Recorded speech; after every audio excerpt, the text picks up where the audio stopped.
Yes, have a nice day to all of you. मैं triple Khwaja best concept power YouTube channel से आपसे बात हूँ। आज हमारा क्वेश्चन है if cos x theta is equal to 0.8 और y भी हमें दिया गया है और ऑप्शन दिए गए, इसकी सॉल्यूशन क्या होगी। तो ये बिल्कुल ही आपको पहले यहाँ ये ले लो। तो अब आप क्या करोगे, इसको take sine on the both side. यहाँ sine y is equal to sine 90 minus x हो गया। अच्छा, अब ये देखो साइन के साथ ये 90 के साथ हम अगर 1 मल्टीप्लाई करेंगे तो ये क्या हुआ, ऑड मल्टीप्लाई। क्या है, odd multiple of trigonometric function. तो आपको ये पता होना चाहिए जब ऑड मल्टीपल होता है तो हमारा जो भी ट्रिगोनोमेट्रिक रेशियो होगा, तो हमारा ट्रिगोनोमेट्रिक 6 होते हैं, साइन, कोस, टेन, कोट, सेक, कोसेक। तो वो हमारे जो है वो को रेशियो में चेंज हो जाते हैं। आपको पता होना चाहिए कि को रेशियो क्या है। ये देखो आपके ये sine theta, cos theta, tan theta, cot theta, sec theta, cosec theta, ये को रेशियो है। क्या है, को रेशियो साथ साथ है। जिस तरह बॉयज एंड गर्ल्स साथ साथ पढ़ रहे हैं, को एजुकेशन, तो ये साथ साथ, इसलिए हम इसको को रेशियो कहते हैं। अगर यहाँ ऑड मल्टीपल ऑफ 90 डिग्री तो ये साइन किस में कन्वर्ट हो जाएगा, कोस में। अगर यहाँ सपोज यहाँ अगर 2 होता, 2 इंटू 90, यहाँ 180 होता और यहाँ 2 इंटू 90 होता, तो फिर ये सेम रहता, क्योंकि फिर को रेशियो चेंज करने की जरूरत नहीं है। सिर्फ ऑड मल्टीपल ऑफ 90 जब होता है तो हम उसको ट्रिगोनोमेट्रिक फंक्शन को उसके को रेशियो में कन्वर्ट करते हैं, और जब इवन होता है तो हम उसको कन्वर्ट नहीं करते। तो ये अब ये चीजें सारी हट जाएगी, सिर्फ ये एक्स रहेगा, चाहे यहाँ माइनस हो चाहे प्लस हो। आपका क्या रहेगा, यहाँ आपका कॉस के साथ क्या रहेगा, यहाँ एक्स रहेगा। अब ये कौन से कॉलम में है एंगल, इसको भी देखा जाता है, क्योंकि ये 90 माइनस एक्स, तो ये जाहिर सीधी बात है कि फर्स्ट कॉलम में, आपको पता है फर्स्ट कॉलम में तमाम ट्रिगोनोमेट्रिक रेशियोज पॉजिटिव होते हैं। तो यहाँ साइन पॉजिटिव आएगी, जो 2 या 9 कोई इसका फर्क नहीं पड़ता। तो ये आपका हो जाएगा sine y is equal to cos x। अब ये यहाँ cos x की हमें ये वैल्यू दी गई है, ठीक है।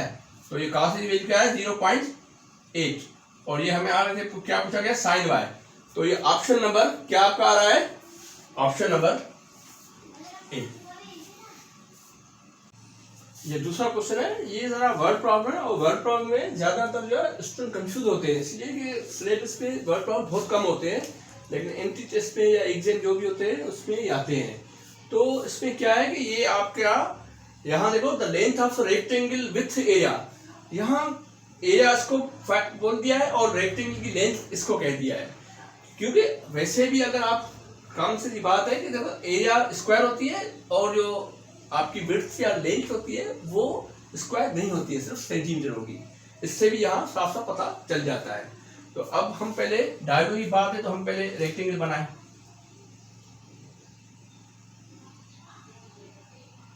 ये आपका डायगोनल हो गया। रेक्टेंगल में तमाम की तमाम जो है एंगल्स वो 90 डिग्री होती है, और डायगोनल इसको कहते हैं कि आपकी जो कॉर्नर को अगर हम मिलाएंगे किसी भी, ये दो कॉर्नर या ये दो कॉर्नर, इसको भी हम डायगोनल कहेंगे। जो कॉर्नर्स जो होते हैं इसको हम डायगोनल कहते हैं।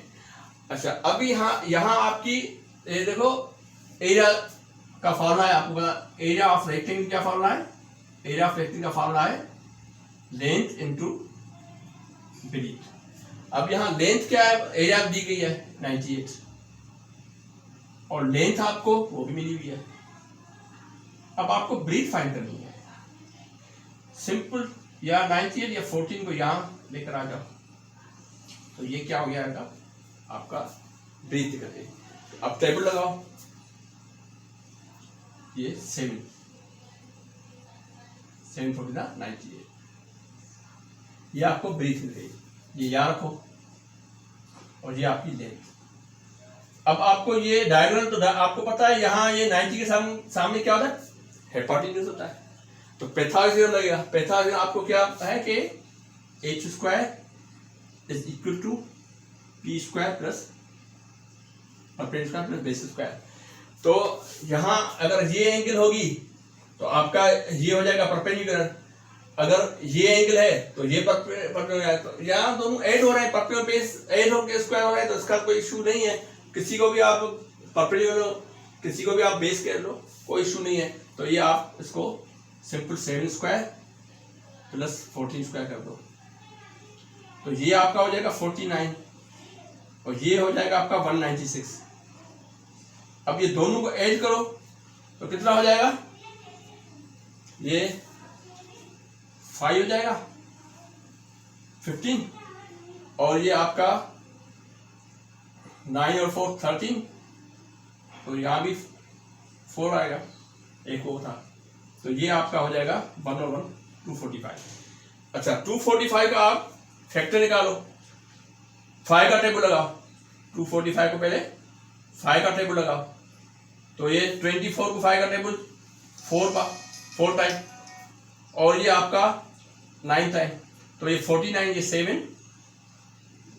तो आपके फैक्टर क्या निकले, ये निकल गए 5 7 7 7 बाहर आ जाएगा और ये आपका 5। ये ऑप्शन नंबर बी। उम्मीद है कि आपको ये वीडियो मेरी पसंद आई होगी। आप मेरे basic option power YouTube channel को शेयर करें, कमेंट्स करें और सब्सक्राइब करें। शुक्रिया।